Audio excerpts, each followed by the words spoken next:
What concrete steps do we need to see out of EM economies?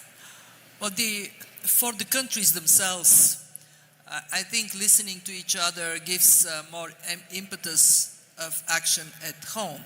And when I listen to the discussion, I think that two areas of action stood up. One is the importance of governments to recognize their role is not to manage the economy directly. Their role is not to manage enterprises. Their role is to establish predictable rules for private sector to do its job.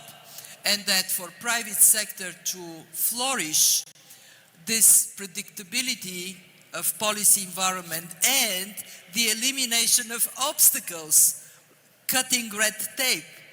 This is what is so important today. We have seen it over the last years that private sector agility helps us go through less predictable times. And that I see as a very important lesson for governments. If I were to be in the shoes of a policymaker, I go home and I do a regulatory house cleaning. Check what I have that I may not need anymore, and what I don't have that would enable business to flourish. I think the China's Minister of Finance made a very important point talking about the future for China, and it is the role of innovation.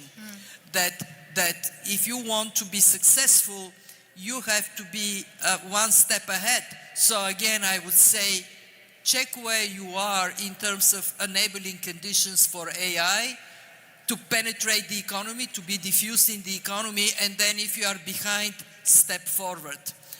And the second practical lesson I take is actually for us, for the fund, for the bank. We have a tremendous responsibility in a more fragmented world to be a transmission line of good experience and a place where everybody, advanced economies, emerging markets, developing countries, they can come together.